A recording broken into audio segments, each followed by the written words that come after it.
Planète Locale, votre rendez-vous qui parle de notre magnifique territoire tous les lundis sur BFM d'ici. Dans un instant, on va parler mobilité douce dans le département des Hautes-Alpes. Avant cela, c'est la saison des jardins. Oui, on peut planter au printemps, mais le mieux c'est quand même de planter en automne. Comme ça, les fleurs et notamment les vivaces peuvent mieux s'intégrer, s'imprégner de la terre et donner de très belles fleurs lorsque le printemps arrive. Alors on vous emmène dans les jardins partagés. C'est une façon écologique et solidaire d'avoir ses propres légumes. L'été laisse maintenant place à l'automne dans les Alpes du Sud. Si les jardins gardent encore de belles couleurs, les habitants se préparent déjà à la baisse des températures. Quels semis planter en octobre? Comment préparer ces parcelles? Direction le jardin partagé des Facélies à Digne-les-Bains avec ce reportage de Barbara Tornambé. Et là, vous voyez, on a une patate douce. Pour ce Dinois, il s'agit quasiment de ses derniers coups de bêche. Depuis maintenant 2 ans, Yves profite de son bout de parcelle dans ce jardin partagé. Un petit havre de paix qui lui permet de cultiver de nombreux plants. Il me reste 5 ou 6 patates douces, 5 plants. Après là, je vais finir les tomates. Donc là, on va... Les dernières, c'est pas à utiliser pas comme pour les salades parce que la peau devient un peu dure, mais c'est pour faire des coulis. Et s'il s'attaque à ses dernières récoltes, dans quelques semaines, il va devoir se préparer à l'arrivée de l'hiver et mettre son petit bout de terre en sommeil. Je vais tout retourner, pailler et couvrir la terre avec des cartons pour que la terre soit protégée et reste protégée de l'eau qui risque d'appauvrir la terre. Mais avant, ce jardinier en herbe a prévu de repiquer ses poireaux, de planter des épinards et de la laitue avec un objectif, anticiper le retour des beaux jours. Superbe reportage de Barbara Tornambé. On poursuit Planète Locale avec ce chiffre. Regardez, nos chiffres du jour, c'est 2 tiers. 2 tiers des travailleurs du département travaillent hors de leur lieu de résidence et plus de 64% se déplacent en voiture, ce qui est loin d'être écologique. Et justement, pour en parler ce soir sur l'antenne de BFM d'ici, nous sommes avec Alexandra Pourroy, qui est chargée de communication pour Mobile Hautes-Alpes. Bonsoir. Bonsoir. Merci d'avoir accepté notre invitation sur l'antenne de BFM d'ici. On a vu le chiffre, 64% des hauts alpins qui se déplacent en voiture, ce qui est vraiment élevé. Et il y a des choses à faire. Il faut améliorer la situation. Vous le constatez, vous, au quotidien ? Oui, on le constate au quotidien. En plus, on est dans un département qui a la chance d'avoir des infrastructures quand même qui existent, notamment le rail. Et l'idée, ce serait de les utiliser enfin de manière efficiente pour permettre aux gens de faire autrement. Le collectif ne se veut pas du tout de culpabiliser l'utilisateur et l'usager. Aujourd'hui, dans les Hautes-Alpes, c'est très difficile de faire sans la voiture. Donc l'idée, c'est de proposer vraiment des alternatives. Qu'est-ce que vous voulez vous mettre en place? Vous voulez vous servir du réseau existant, les rails, pour proposer plus de navettes, c'est ça? Alors en fait, on est sur le développement d'un service tram-train, qu'on pourrait appeler comme ça, avec l'idée de proposer des navettes ferroviaires qui répondent aux besoins notamment des scolaires et du domicile-travail, entre Vennes et Gap d'un côté et puis Gap et Embrun de l'autre, en rendant les choses pratiques et donc en réouvrant des arrêts aux endroits où il y a des gares qui ont été fermées, c'est-à-dire à La Roche-des-Arnaud, la Fressinouse d'un côté et puis la Batignolles et Savines de l'autre. Mais c'est pas tout, puisqu'on voulait raisonner mobilité dans l'ensemble.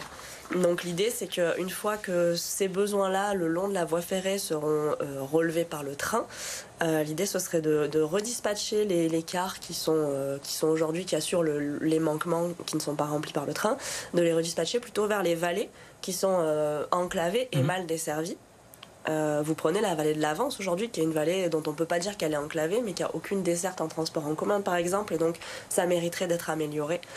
Et puis, le troisième pilier du projet, c'est l'infrastructure cyclable qui mérite d'être développée pour permettre aux gens d'effectuer le trajet du dernier kilomètre, comme on l'appelle, dans des bonnes conditions, notamment de sécurité et de complémentarité avec les autres modes de transport. C'est aujourd'hui difficile d'embarquer son vélo dans un bus, dans un train, et donc il y a des choses à améliorer aussi de ce côté-là. Vous avez récemment eu le soutien de Roger Didier, le maire de Gap, c'est un soutien important puisqu'il est également conseiller régional, on le rappelle, pour ce projet de mettre ces navettes en place, notamment entre Gap, Vennes et Gap et Embrun.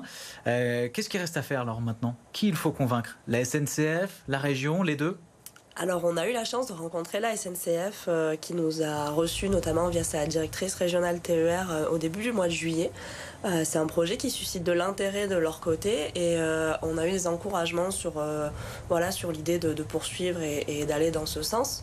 C'est des choses qui existent à l'échelle SNCF qui se font dans d'autres bassins de vie, dans d'autres régions, par exemple à Périgueux, par exemple à Alès, et donc qui tendent à se développer.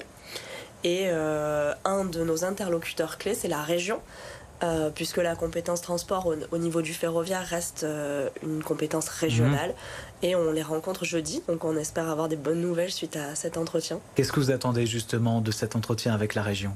Alors, notre prochaine étape serait d'obtenir une étude un petit peu chiffrée autour du projet, c'est-à-dire quelle est la faisabilité de ce projet-là, pour quel coût, avoir un petit peu quelque chose qui nous permette derrière de savoir ce qui est réalisable, dans quelles conditions. Et ce serait déjà une belle première étape. Combien de personnes seraient concernées ? Combien de travailleurs seraient concernés par cette navette, selon vous ? L'idée, c'est de s'adresser aux travailleurs du département qui gravitent autour de Gap et puis autour des villes que j'ai citées, bien sûr, mais en fait de bénéficier aussi à d'autres travailleurs, ceux qui sont dans les vallées et qui pourraient bénéficier d'une desserte bus améliorée. Donc ça concerne possiblement tous les Hauts-Alpins, en tout cas tous ceux qui sont en quête d'alternatives à la voiture individuelle, mais pas seulement, puisque on a décidé de répondre à deux enjeux principaux. D'une part, le travail, le domicile-travail. D'autre part, de répondre aux enjeux touristiques. On sait qu'on a un département qui travaille et qui vit beaucoup du tourisme. Et l'idée, ce serait de pouvoir proposer un tourisme plus vert, où il est possible de faire les choses sans sa voiture, de se déplacer sans sa voiture. Rouvrir la gare de Savines, par exemple, c'est mettre le lac de Serponçon à moins de 25 minutes de Gap en transport en commun. Donc c'est vraiment ouvrir une nouvelle façon de bouger dans les Hautes-Alpes et de faire du tourisme dans les Hautes-Alpes. Est-ce que vous pensez que les Hauts-Alpins, mais également les Bas-Alpins qui nous regardent, sont prêts à lâcher la voiture ? Parce que cette habitude à la dent dure, comme on dit. En tout cas, tout ce qu'on constate aujourd'hui, c'est que même s'il y avait une appétence, le manque d'offres et le manque d'alternatives ne permet pas de le faire. Donc je pense que les Hauts-Alpins et les Bas-Alpins seraient prêts à le faire. On est deux départements qui sont quand même tournés vers l'environnement, tournés vers les conséquences du réchauffement climatique. On le constate tous les jours dans nos montagnes, peut-être plus qu'ailleurs. Donc je pense que de l'appétence, il y en aurait. Faut-il encore qu'il y ait une offre qui permette de répondre aux besoins. Au sujet des pistes cyclables, on a un département, les Hautes-Alpes et même les Alpes d'Haute-Provence, où il y a régulièrement des opérations de cols réservés, c'est-à-dire que les cols sont réservés uniquement pour les cyclistes. Beaucoup de personnes se déplacent en vélo. Les Alpes du Sud sont une terre de vélo, puisque le Tour de France y vient régulièrement. Ce sera encore le cas l'année prochaine dans le Briançonnais. Est-ce qu'on manque pas clairement de pistes cyclables comparé à d'autres départements ? Clairement. Alors il y a des choses qui se font, il y a notamment une voie vélo qui est en cours de création, la Durance à vélo qui va longer la Durance, mais clairement il y a des trous dans la raquette et l'idée du projet c'est aussi de pouvoir porter une vision globale. Aujourd'hui chaque territoire fait ses pistes cyclables dans sa commune et l'idée c'est de dire que ce serait bien qu'elles se rejoignent entre elles et qu'on ait quelque chose d'un petit peu plus abouti et puis qui répondent à un enjeu du quotidien. Vous parliez d'écoles réservées, on est sur un usage loisir, on est loin d'être accessible à tous, on va pas faire le Galibi en famille. Donc l'idée c'est qu'on ait quelque chose qui puisse parler à monsieur tout le monde aussi. Et pour vous, l'idée ça serait quoi ? Une piste cyclable qui ferait tout le département ou déjà se contenter d'un gap Serponçon, un gap Chorges qui est en tous les cas sur la bonne voie ? Je veux dire que l'un n'exclut pas l'autre. En effet, dans un premier temps, c'est une bonne chose. Et puis petit à petit, il va falloir étoffer notre réseau de pistes cyclables pour enfin que le vélo devienne une alternative sécuritaire et plaisante. Merci beaucoup, Alexandra Pourroy, d'avoir été notre invitée ce soir sur l'antenne de BFM d'ici. Notre magazine Planète Locale se termine. On se retrouve la semaine prochaine, bien sûr.